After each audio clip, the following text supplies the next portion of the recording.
হবে, সে চলে যাবে, শেষ। আপনার আমার জন্মদিন যেদিন হয়ে গেছে, ওই জন্মদিন থেকেই আপনার আমার মৃত্যু শুরু হয়ে গেছে। আমি মোমবাতির মতো একদিন একদিন করে আমার জীবন থেকে হারিয়ে যাচ্ছে। আজকে যদি কারো বছর 50 বছর হয়, তাহলে আপনার জীবন থেকে মোমবাতির 50 বছরের মতো আপনি হারিয়ে গেলেন। আর যে কয়দিন বাঁচবেন, সে কয়দিন আপনাকে আল্লাহ তাআলা দুনিয়াতে বাঁচায় রাখবেন। তাহলে আমরা কি সবাই একটা একটা করে মোমবাতির মতো গলে যাচ্ছি না, কি বলেন? হযরত ইমাম রাজি বলেন যে আমি একদিন রাস্তায় দেখতেছি একজন বরফের দোকানদার। কিসের দোকানদার? বরফ। চেনেন তো সবাই? আইসক্রিমের দোকানদার, বরফের দোকানদার রাস্তায় দাঁড়ায় দাঁড়ায় চিৎকার করতেছে, তোমরা কে আছো, আমার আইসক্রিমটা তাড়াতাড়ি কিনে নাও, যদি না কেনো তাহলে আমার পুঁজিটা আস্তে আস্তে গলে যাচ্ছে, এটা শেষ হয়ে যাবে। তা কে আছো তোমরা, আমার আইসক্রিমটা তাড়াতাড়ি কিনে নাও, কিনে নিলেই আমি একটু টাকা পয়সা পাবো। ইমাম রাজি বলেন যে এই বরফের দোকানদারের কাছ থেকে আমি আমার জীবন সম্পর্কে শিক্ষা পেয়েছি, যে আমার জীবনটাও তো এরকম বরফের মতো গলে যাচ্ছে। এই জন্য আল্লাহ তাআলা মানুষের জীবন সম্পর্কে কোরআন শরীফে একটা সূরা দিয়েছে। এই সূরাটির নাম হচ্ছে সূরা আসর। সূরা আসরের নাম শুনেছেন? ওয়াল আসর ইন্নাল ইনসানা লাফি খুসর ইল্লাল্লাযীনা আমানু ওয়া আমিলুস সালিহাত ওয়া তাওয়াসাউ বিল হক ওয়া তাওয়াসাউ বিস সাবর। এই ওয়াল আসর শব্দের অর্থ হচ্ছে সময়ের কসম। আল্লাহ তাআলা বলছেন সময়ের কসম, তোমার জীবন থেকে সময় শেষ হয়ে যাচ্ছে, দ্রুত সিদ্ধান্ত নাও, তাড়াতাড়ি তুমি একটু দাঁড়াও, তুমি কিন্তু খুব ব্যস্ত হয়ে পড়ে গেছো। সূরা তাকাসুরে আল্লাহ তাআলা বলছেন আলহাকুমুত তাকাসুর। এই তাকাসুর শব্দের অর্থ হচ্ছে অনেক বেশি বেশি পাওয়ার মানসিকতা। আমাদের অনেক বেশি কিছু পেতে হবে, আমার গাড়ি লাগবে, বাড়ি লাগবে, টাকা লাগবে, পয়সা লাগবে, আমার সম্পদ লাগবে, জমি জায়গা লাগবে। এই জন্য আমি এত বেশি ব্যস্ত, আমার দাঁড়াবার সময় নাই, পিছনে তাকাবার সময় নাই, সামনে জ্যাম হইলে আমি গালিগালাজ করে লোকজনকে সরাই দিচ্ছি, তাড়াতাড়ি সরে যান, আপনাকে আগে যেতে হবে, আমাকে সবার আগে যেতে হবে, আমাকে আগে সবার আগে আমার প্যাকেটটা দরকার, সবার আগে আমার চেয়ারটা দরকার। এই হলো তাকাসুর, বেশি বেশি পাওয়ার মানসিকতা। আল্লাহকুম, তোমাদেরকে এই বেশি বেশি পাওয়ার মানসিকতা ধ্বংস করে দিচ্ছে, হালাক করে দিচ্ছে। আল্লাহকুম, তোমাদেরকে হালাক করে দিচ্ছে, ধ্বংস করে দিচ্ছে। তাকাসুর, বেশি বেশি পাওয়ার মানসিকতা। তোমরা ঘুরে দাঁড়াবার সময় পাচ্ছ না, চিন্তা করার সময় নাই। এই যে কয়েকদিন আগে আমাদের আকিজের যে ফ্যাক্টরি, ওখানে যে স্কুল আছে আকিজ স্কুল, এই আকিজ স্কুলের সামনে একজন হিন্দু মহিলা তার দুইটা বাচ্চাকে দুই হাতে ধরে আছে, মানে তাকাবার সময় নাই, মানে রাস্তার মাঝখানে নাকি কর্নারে না কোন জায়গায়। আবার যিনি ট্রাক চালিয়ে আসতেছেন উনিও বুঝতেছেন না যে আমার সামনে কি আছে। দেখেন, ট্রাক চালকও মহাব্যস্ত, আর যে মা তার বাচ্চারা ধরে আছে সেও মহাব্যস্ত। কারো দিকে কারো তাকাবার সময় নাই। ঠাস করে ট্রাকটা এসে এই মায়ের উপর দিয়ে চলে গেল, মা ওখানেই জীবন দিয়ে চলে গেলেন, বাচ্চাটা জীবিত থাকে। এরকম ঘটনা আমাদের সমাজে অহরহ ঘটতেছে কিনা? জি, ঘটতেছে। আল্লাহকুমুত তাকাসুর, সূরা তাকাসুরটা পড়লে আপনার আমার জীবন পরিবর্তন হয়ে যাবে। আমরা মহাব্যস্ত, একেবারে পিছনে তাকাবার সময় নেই। আর যাদের কোনো ব্যস্ততা নেই, ওরা আমরা আছি চায়ের দোকানে, সিনেমার সামনে। আমাদের সমাজের বাস্তব অবস্থাটা দেখেন, যারা মহাব্যস্ত তারা তো ব্যস্ত আছে, আর যার কোনো ব্যস্ততা নাই দেখবেন চায়ের দোকানে বসে বসে ঘন্টার পর ঘন্টা টিভি আর সিনেমা দেখতেছে। কি আছে কিনা এরকম? আবার কেউ লুডু খেলতেছে, আবার কেউ ক্যারাম বোর্ড খেলতেছে, গ্রামে গঞ্জে রাজনীতি নিয়ে গল্পগুজব হচ্ছে। এইটাই আমাদের জীবন। আল্লাহ বলছে ওয়াল আসর, সময়ের কসম, তাকায় দেখো তোমার জীবন থেকে 10 বছর, 20 বছর, 50 বছর, 60 বছর চলে গেল, তুমি কি একটু দাঁড়াবা না? একটু থমকে দাঁড়াবা না? একটু চিন্তা করবে না তোমার জীবনটা কেমন হওয়া দরকার ছিল, তুমি আজকে কোথায় এসে দাঁড়িয়েছো? এই জন্য আল্লাহ বলছে সময়ের কসম, তোমার জীবনের কসম, আসরের নামাজের সময়ের কসম। মানুষের জীবন যদি শুরু হয় সূর্য উঠা দিয়ে, ফজরের নামাজ দিয়ে, তাহলে আসরের নামাজটা কি দিনের শেষ নামাজ কিনা বলেন তো দেখি? আসরের নামাজটা শেষ নামাজ। ওই সময়ে আল্লাহ বলছে আসরের নামাজের সময়ের কসম, আর কিছুক্ষণ পরেই তোমার সূর্য ডুবে যাবে, তোমার জীবন সূর্য নিভে যাবে, তোমার প্রদীপ, তোমার মোমবাতি শেষ হয়ে যাবে। তুমি এখন আসরের নামাজের সময় দাঁড়িয়ে আছো, প্লিজ শোনো, একটু দাঁড়াও। আল্লাহ তাআলার কথাটা এরকম। আল্লাহ কসম খেয়েছেন এখানে, আল্লাহর কোনো কসম খাওয়ার দরকার হয় না। তিনি এমনি কুন ফায়াকুন বললে হয়ে যায়, কিন্তু আল্লাহ বলছে আমি কসম খেয়ে বলছি একটু দাঁড়াও, ইন্নাল ইনসানা লাফি খুসর। তোমরা যেভাবে চলাফেরা করছো তোমাদের সবার জীবনটা ধ্বংসের মুখোমুখি, তোমরা ধ্বংসের দ্বার প্রান্তে, তোমরা ক্ষতিগ্রস্ত হয়ে যাবে। আমরা একটা দোয়া করি, রব্বানা যালামনা আনফুসানা ওয়া ইল্লাম তাগফির লানা ওয়া তারহামনা লানাকুনান্না মিনাল খাসিরিন। এই দোয়াটা পড়ি আমরা? আমরা পড়ি না, হুজুররা পড়ে আর কি, তাই তো? তো হুজুররা এই দোয়াটা পড়ে কি বোঝায়? রব্বানা, হে আমাদের রব, জালামনা, আমরা জুলুম করে ফেলছি, আমরা পাপী হয়ে গেছি, আনফুসানা, আমাদের নফসের উপরে, আমাদের হায়াতের উপরে, আমাদের জীবনের উপরে আমরা গুনাহ খাতা করে শেষ হয়ে গেছি। রব্বানা যালামনা আনফুসানা ওয়া ইল্লাম তাগফির লানা, তুমি যদি আমাদের ক্ষমা করে না দাও, লানাকুনান্না মিনাল খাসিরিন, তাহলে আমরা ধ্বংস হয়ে যাব, আমরা ক্ষতিগ্রস্ত হয়ে যাব। এই দোয়াটা আমরা আরবি দিয়ে পড়ি, বাংলা অর্থটা অনেকে বুঝি না। তো এখানেও আল্লাহ তাআলা সূরা আসরে বললেন যে ইন্নাল ইনসানা লাফি খুসর, ওই যে খুসর শব্দটা আছে, খাসিরিন খুসর, ধ্বংস হয়ে যাবে। পৃথিবীর সমস্ত মানুষ ধ্বংসের পথে, ধ্বংসের দিকে দৌড়াচ্ছে, জাহান্নামের দিকে দৌড়াচ্ছে, হালাকের দিকে দৌড়াচ্ছে। সূরা তাকাসুরে আল্লাহ তাআলা বললেন আলহাকুমুত তাকাসুর হাত্তা জুরতুমুল মাকাবির। এই মাকাবির শব্দটা কবরের বহুবচন, মানে তুমি এত বেশি ব্যস্ত, তোমার ব্যস্ততা তোমাকে মৃত্যু পর্যন্ত নিয়ে যাচ্ছে, কবর পর্যন্ত নিয়ে যাচ্ছে। কবরের দিন, মৃত্যুর শেষ নিঃশ্বাস ত্যাগ না করা পর্যন্ত তোমার ব্যস্ততা কমতেছে না। কি আছে না এরকম আমাদের? তো আল্লাহ তাআলা বলছেন কাল্লা কাল্লা, তোমার এই ব্যস্ততা ঠিক না, এত ব্যস্ত হওয়ার দরকার নেই। তুমি একটু ভাবো, চিন্তা করো, দাঁড়াও, কি করা যায় একটু ভেবে দেখো। এখানে আল্লাহ তাআলা কি বললেন? ইন্নাল ইনসানা লাফি খুসর, পৃথিবীর প্রত্যেকটা মানুষ ক্ষতিগ্রস্তের মধ্যে, ইল্লাল্লাযিনা আমানু। দেখেন আল্লাহ তাআলা কি বলছেন, ধ্বংসের হাত থেকে, ক্ষতির হাত থেকে, জাহান্নামের হাত থেকে বাঁচতে পারবে কারা? নাম্বার 1 হচ্ছে ইল্লাল্লাযিনা আমানু, যাদের ঈমান থাকবে। ঈমানদার লোকেদের কখনো ধ্বংস হবে না। তা ঈমান কি জিনিস আমরা এটা বুঝি না। আল্লাহ তাআলা সূরা বাকারাতে বলেছেন আমিনান নাস মান ইয়াকুলু আমান্না বিল্লাহ ওয়া বিল ইয়াউমিল আখির ওয়া মা হুম বিমুমিনিন। এই সমাজে অনেক মানুষ আছে যাদের বোরখা আছে, দাড়ি আছে, টুপি আছে, জুব্বা আছে, পাগড়ি আছে, মসজিদ মাদ্রাসা চালায়, ইতিমখানা আছে, হজ করছে, যাকাত দেয়। তারা বলে আমানু বিল্লাহি ওয়া রাসূলিহি, আমাদের ঈমান আছে আল্লাহ এবং তার রাসূলের উপরে, আখিরাতের উপরে। কিন্তু আল্লাহ বলছে ওয়া মা হুম বিমুমিনিন, এরা আসলে ঈমানদার নয়। দেখছেন, ঈমানদারের ঈমানের ঘোষণা আমরা দিয়েছি। আমরা সবাই বলি লা ইলাহা ইল্লাল্লাহু মুহাম্মাদুর রাসূলুল্লাহ, এটা আরবি দিয়ে আমরা বললাম। এটা না বুঝার কারণে, এটা না মানার কারণে আল্লাহ তাআলা বলছেন তুমি এটা ঘোষণা দিলা ঠিক আছে, কিন্তু তোমার ঈমান এখনো হয় নাই। এটা আল্লাহর কথা, সূরা বাকারা, কোরআন শরীফে আমরা পড়তে পারি একবারে প্রথমের দিকের আয়াত। তাহলে আমাদের ঈমানের ঘোষণাটা আমরা দিলেই ঈমানদার হওয়া যায় না। ঈমানের মাপকাঠিতে উত্তীর্ণ হওয়া লাগে। ঈমানের যেটা দাবি, সেই দাবির উপরে দাঁড়িয়ে থাকতে হয়। তাহলে আমি লম্বা কথা বলার এখানে সময় নেই। আল্লাহ তাআলা সূরা মুমিনুনের প্রথম আয়াতে বলেছেন কাদ আফলাহাল মুমিনুন, তোমার যদি ঈমান থাকে তুমি সফল হয়ে যেতে পারবে, তুমি জীবনে সাকসেস হইতে পারবে। আর যদি তোমার ঈমান না থাকে তুমি সফল হইতে পারবে না। তাহলে ঈমানের কোয়ালিটি গুলো কি দরকার, কি কোয়ালিটি থাকলে ঈমানদার হওয়া যায়? সূরা মুমিনুনে আল্লাহ তাআলা বলেছেন ওয়াল্লাযিনা হুম লিযাকাতি ফাইলুন। ঈমানদারের কোয়ালিটি সূরা মুমিনুনের 1 থেকে 11 নম্বর আয়াতে 7টা গুণের কথা বলা আছে। আমার এগুলো এখানে বলার সময় নেই। যদি আপনারা এর পরে কোনো একটা বড় প্রোগ্রাম করেন আমরা এসে কথা বলে যাব। আমি একটা জায়গায় শুধু কথা বলতে চাই।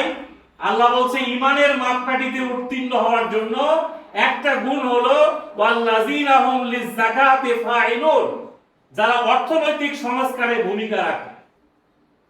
আমার কথাটা কি বুঝা গেছে? কিসে ভূমিকা রাখে? অর্থনৈতিক সংস্কার। অর্থনীতির সংস্কার বলতে কি বোঝায়? আমাদের দেশের অর্থনীতি, টাকা পয়সা লেনদেন, এই সংস্কার কেন করতে হবে? আমাদের অর্থনীতির সাথে আমাদের স্যার বলেছেন যে আমাদের অর্থনীতিটা সুদযুক্ত, এটা সুদ মুক্ত না। সুদযুক্ত অর্থনীতি এটা কি হারাম অর্থনীতি না হালাল অর্থনীতি? আপনারা কি সবাই শুনতে পাচ্ছেন? সুদযুক্ত যেটা, সুদ মিশ্রিত যেটা, এই অর্থনীতিটা, এই টাকা পয়সাটা কি হালাল না সুদ মুক্ত অর্থনীতিটা হালাল? কোনটা?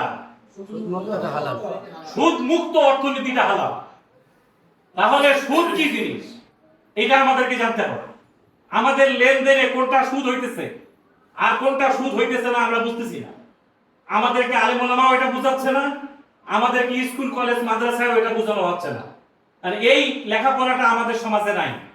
পরিকল্পিতভাবে আমাদের লেখাপড়ায় ইসলামী অর্থনীতি, ইসলামী রাজনীতি, ইসলামী সমাজনীতি, ইসলামের কোরআনের যে নীতি, এটা পরিকল্পিতভাবে গত 50 বছরে আমাদেরকে শেখানো হয় না। আপনারা জানেন না, আমরা এটা কল্পনা করতে পারছি না যে আমাদের স্কুল কলেজ মাদ্রাসার এই সিলেবাসটা আমাদের করা না। এটা আমরা মুসলমানরা এই দেশে সিলেবাস বানাই নাই। এটা ইংরেজদের দেওয়া সিলেবাস, এটা ব্রিটিশের সিলেবাস। তাদের দেওয়া সিলেবাসে আমরা একটা মাদ্রাসা বানাইছি, আরেকদিকে আমরা কিছু স্কুল বানাইছি। মাদ্রাসা থেকে কিছু আলেম বের হচ্ছে যারা মসজিদ মাদ্রাসা ইমামতি আর শিক্ষকতা করতে পারবে, আর যারা স্কুল থেকে বের হচ্ছে ওরা হয়তো প্রশাসনের কোনো জায়গায় দাঁড়ায় যাবে। কিন্তু ঢাকা ইউনিভার্সিটি থেকে মাস্টার ডিগ্রি কমপ্লিট করা, মাস্টার্স পাস, বাপ মারা গেছে জানাজা পড়াইতে পারে না, এরকম আছে কিনা বলেন তো?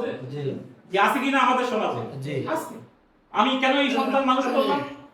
যে সন্তান আমার শতকরা 90% মুসলমানের দেশে প্রাচ্যের অক্সফোর্ড নামে যাটা খ্যাত, বিশ্বের সবচেয়ে উত্তম একটা ভালো একটা বিদ্যাপীঠ, এই ইউনিভার্সিটি থেকে মাস্টার ডিগ্রি কমপ্লিট করার পরেও আমি বাবা, আমি মারা গেলাম, আমার জানাজা আমার ছেলেতে পড়াইতে পারে না, এটা কি ছেলে? আমি মা, আমার সন্তান আমার জানাজা পড়াতে পারে না। এই শিক্ষা ব্যবস্থাটা আমাদেরকে গত 50 বছরে বাবা মায়ের জানাজা পড়াও শেখায় নাই, কোথায় অর্থনীতির লেনদেন করতে হবে এটাও শেখায় নাই, কোনটা হালাল কোনটা হারাম এটাও আমাদেরকে শেখানো হয় না। বলেন এই কথা ঠিক না বেঠিক? এটা বাস্তব কথা। এই জন্য এই দেশে ইসলামী ব্যাংকের জন্ম হয়েছে 1983 সালে। আপনাদের এই মানিকগঞ্জেরই এক সন্তান আছে, হরিরামপুরে বাড়ি, মীর কাসেম আলী নাম।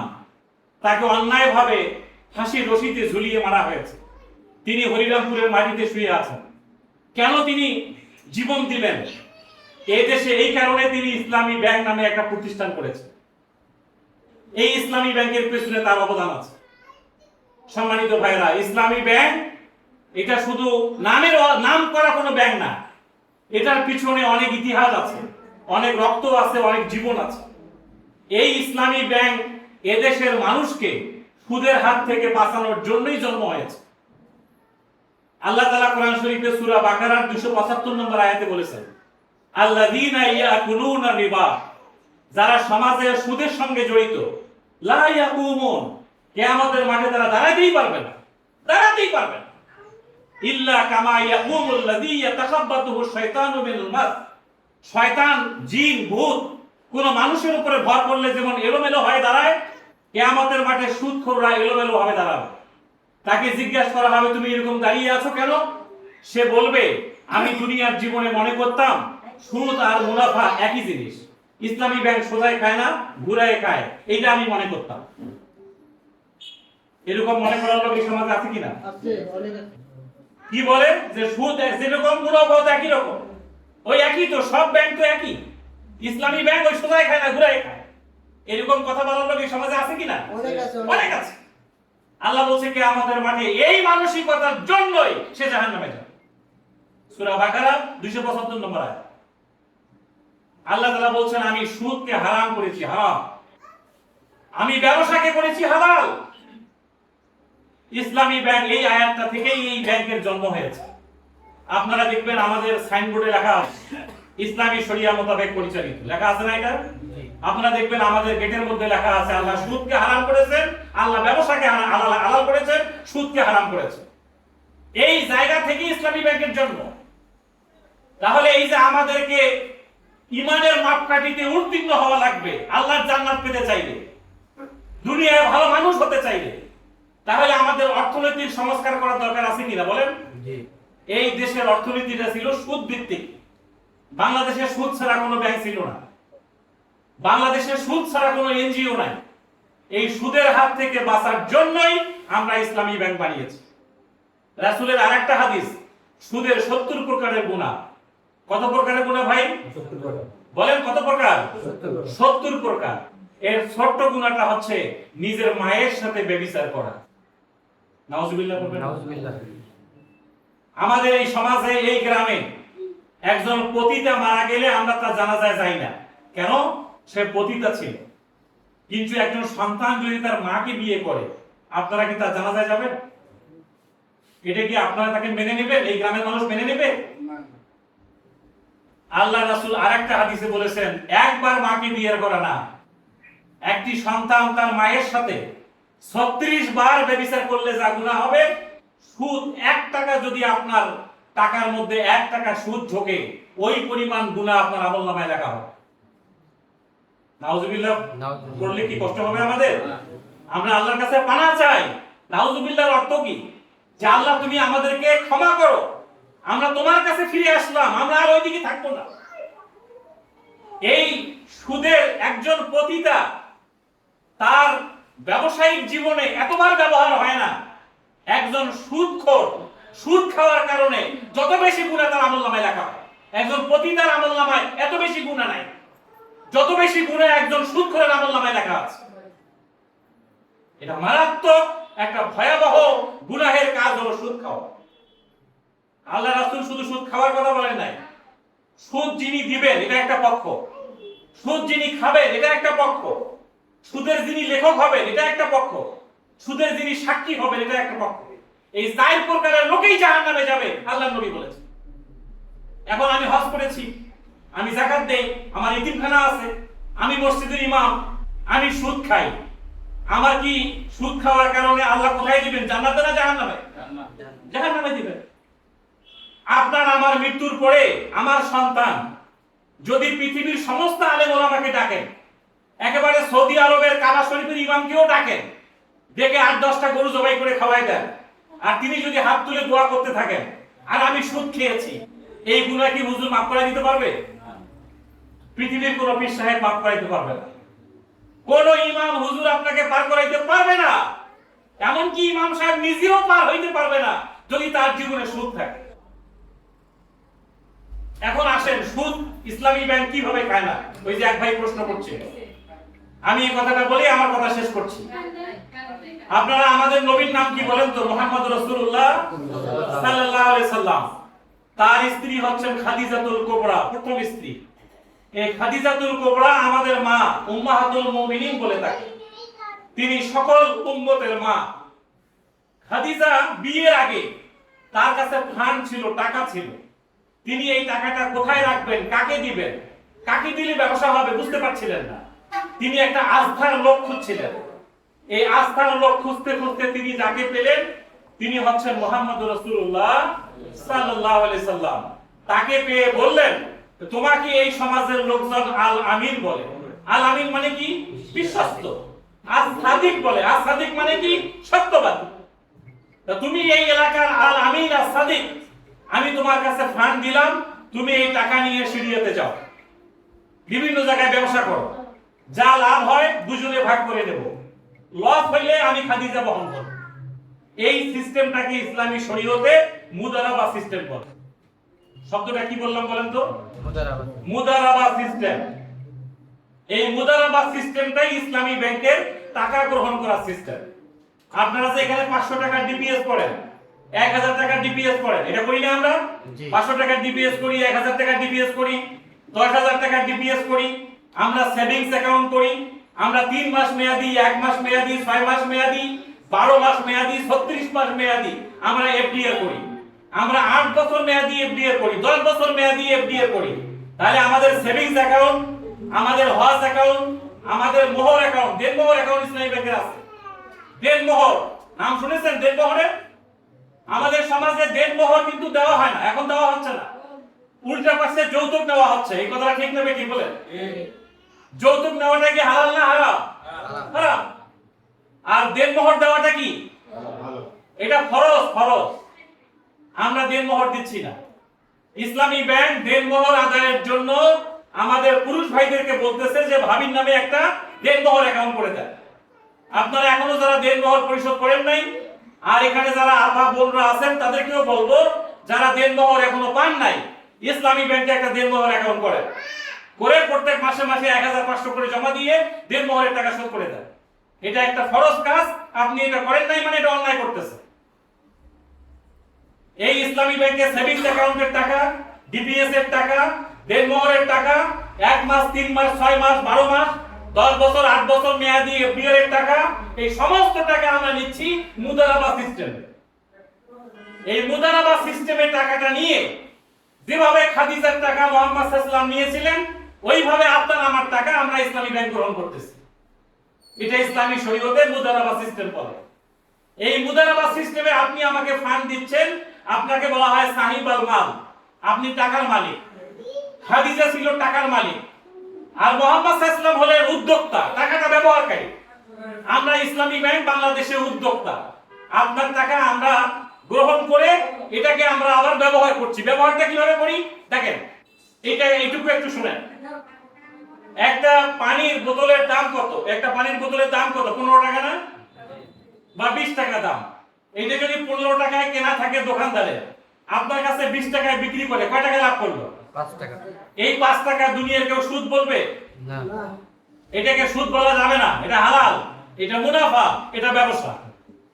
এইটাই আল্লাহ হালাল করেছেন। এটাকে বলা হয় ওয়াহাল্লাল্লাহুল বাই। এই যে বেচা কেনা, আপনি 15 টাকার পানির বোতল 20 টাকায় বিক্রি করে 5 টাকা লাভ করলে এটা হালাল। ইসলামী ব্যাংকে একজন এসে বলল যে আমি একটা বাড়ি বানাবো, আমার 1 টন রডের দরকার, আপনি 1 টন রড কিনে দেন। তা আমি যদি 1 টন রড 1 লক্ষ টাকায় কিনে আপনার কাছে 1,12,000 টাকায় বিক্রি করি, কত টাকা লাভ করলাম? 12,000। এই 12,000 টাকা দুনিয়ায় কেউ সুদ বলবে না। এটা হালাল। তাহলে ইসলামী ব্যাংক মুদারাবার ভিত্তিতে আপনার কাছ থেকে টাকা নিয়ে বাই মুরাবাহা, বাই মুআজ্জাল, বাই সালাম, এই সমস্ত বিনিয়োগ পদ্ধতিতে ইসলামী শরীয়তে এই পদ্ধতিগুলো আছে। এই পদ্ধতিতে বিনিয়োগ করে আমরা যা ইনকাম করি, আপনার মুদারাবার ভিত্তিতে আপনার টাকাটা আমরা প্রফিটটা বছর শেষে ভাগ করে দিই। এই কারণে এই টাকাটা সুদ মুক্ত, এইটা শতভাগ হালাল। ভাই বিষয়টা ক্লিয়ার এখন? তাহলে ইসলামী ব্যাংকে টাকাটা রাখবেন কি ভিত্তিতে? মুদারাবা ভিত্তিতে। এটা নিয়ে আমাদের দেশে কোনো এখনো স্টাডি হয় নাই, লেখাপড়া নাই। আর ইসলামী ব্যাংকে আমরা টাকাটা রিসিভ করি, এই টাকাটা আমরা পণ্য বেচা কেনার মাধ্যমে, কেউ এসে বলতেছেন বাড়ি করি, কেউ বলতেছেন আমার মুদির দোকান আছে, মুদির মালামাল কিনে দেন, কেউ বলতেছে আমার রড সিমেন্টের দোকান আছে, রড সিমেন্ট কিনে দেন, কেউ বলতেছে আমার লাইব্রেরি আছে, বই কিনে দেন, কেউ বলতেছে আমার কাপড়ের দোকান, আমার কাপড় কিনে দেন ইসলামপুর থেকে। আমরা এভাবে পণ্য বেচা কেনা করে যা লাভ হয়, সেই লাভের টাকাটা আপনাদেরকে ভাগ করে দিচ্ছি। এই কনসেপ্টটা এদেশের স্কলাররা তৈরি করেছে, আন্তর্জাতিকভাবে এই কনসেপ্টগুলো পরিচিত। এটা ইসলামী শরীয়তের গুরুত্বপূর্ণ কনসেপ্ট। তাহলে আপনারা কি বিষয়টা আমি বুঝাতে পারলাম? জি। যে আর্থিক সংস্কার, অর্থনৈতিক সংস্কার একজন মুমিনের ঈমানের দাবি। একজন মুমিন যদি নিজেকে ঈমানদার মনে করে, তাহলে তার অর্থনৈতিক লেনদেনটাও সংস্কার হইতে হবে। এটা সুদ যুক্ত হইলে চলবে না। আপনি সূরা বাকারার 275, 76, 77 নম্বর আয়াতে যে আল্লাহ তাআলা বললেন, ইন্নাল লাযীনা আমানু ওয়া আমিলুস সালিহাত ওয়া আকামুস সালাত ওয়া আতাউজ যাকাত। দেখেন, আপনার ঈমান হইতে হবে সুদ মুক্ত, আপনার নামাজ সুদ মুক্ত, রোজা সুদ মুক্ত হইতে হবে, যাকাত সুদ মুক্ত হইতে হবে। আপনার ঈমান যদি সুদ যুক্ত হয়, আপনার ঈমান হবে না, আমার ঈমান হবে না। তাহলে এই যে কথাগুলো আমরা আমাদের মসজিদে, ওয়াজ মাহফিলে, খুতবায়, আলোচনায় আমরা ওইভাবে শুনতে পাচ্ছি, তার কারণ ওই লেখাপড়াটা আমাদের দেশে এখনো আসে নাই। আমরা ওইরকম একটা লেখাপড়া আগামীতে বাংলাদেশে দেখতে চাই, যেখানে আপনার আমার ছেলে ভার্সিটি পড়ুক, কলেজ পড়ুক, মাদ্রাসা পড়ুক, যেখানেই পড়ুক, সেই জন্য তার লেখাপড়া শেষ করে এসে মসজিদের ইমামতিও করতে পারে, আবার দেশও যেন চালাইতে পারে। কি এরকম সন্তান হওয়া দরকার না আমাদের? আমাদের নবী মুহাম্মদ সাল্লাল্লাহু আলাইহি ওয়াসাল্লাম বলেন তো দেখি, তিনি কি শুধু হুজুর ছিলেন? তিনি একদিকে মসজিদে নববীর ইমাম, আরেকদিকে মদিনা নামক রাষ্ট্রের তিনি রাষ্ট্রপতি, আরেকদিকে তিনি 27টা যুদ্ধের সেনাপতি। আপনি চিন্তা করা যায় আপনি কোন রাসূলের উম্মত, যিনি একদিকে যুদ্ধের সেনাপতি, আরেকদিকে মসজিদের ইমাম, আরেকদিকে মদিনা রাষ্ট্রনায়ক? আমরা তো সেই উম্মত, আমরা তা। তাহলে আমরা শুধু ইমামতি করব? আল্লাহর নবী বাজারে গিয়েছেন, বস্তার ভিতরে হাত ঢুকাই দিয়েছেন, দেখেছেন যে নিচে ভিজা উপরে শুকনা, বলছে কি ব্যাপার, এটা তো প্রতারণা হচ্ছে। এরকম বাজার তো থাকতে পারে না যেখানে একজন বিক্রেতা তার মালগুলো বস্তার উপরে শুকনো রাখছে আর ভিতরে ভিজা রেখেছে। এভাবে তিনি বাজার মনিটরিং করেছেন আমাদের নবী, ম্যাজিস্ট্রেটের ভূমিকা পালন করেছেন। তাহলে আমরা তার উম্মত। আসল আমরা অর্থনৈতিক সংস্কারের জন্য ইসলামী ব্যাংকের সাথে থাকবো ইনশাআল্লাহ। কি থাকবেন ইসলামী ব্যাংকের সাথে? আপনারা এখানে ডিপোজিট করবেন, হজ অ্যাকাউন্ট করবেন, এফডিআর করবেন, দেশে বিদেশে যারা আছে তাদেরকে খবর দিবেন। আপনাদের পাড়া প্রতিবেশী, আত্মীয় স্বজন, দল মত, ধর্ম বর্ণ, সুদ কিন্তু শুধু মুসলমানের জন্য নিষিদ্ধ না, হিন্দু ধর্মেও সুদ নিষিদ্ধ, বৌদ্ধ ধর্মেও সুদ নিষিদ্ধ, পৃথিবীর কোন ধর্মের সুদ অ্যালাউ করে না। এটা একটা ঐতিহাসিক ভাবে এটা একটা ক্রাইম কাজ, এটা একটা অন্যায়। এই সুদের সাথে কোনো মুসলমান থাকতে পারে না, কোনো অমুসলমানও থাকতে পারে না। তাহলে আসুন ইসলামী ব্যাংক সভা, এটা মাই ব্যাংক। ইসলামী ব্যাংকের স্লোগান দেওয়া আছে, এটা মাই ব্যাংক, এটা আমার ব্যাংক। এটা হিন্দু বলে যে এটা আমার ব্যাংক, মুসলমানও বলে যে এটা আমার ব্যাংক, সরকারি দল বলে যে এটা আমার ব্যাংক, বিরোধী দল বলে যে এটা আমার ব্যাংক। কি সংসদে ইসলামী ব্যাংক নিয়ে কথা হয়েছে না? জি। সব এমপি চায় যে ইসলামী ব্যাংক থাকুক। ইসলামী ব্যাংকের কোনো গুজবে আপনারা কান দিবেন না, কোনো ঝড়ে কান দিবেন না।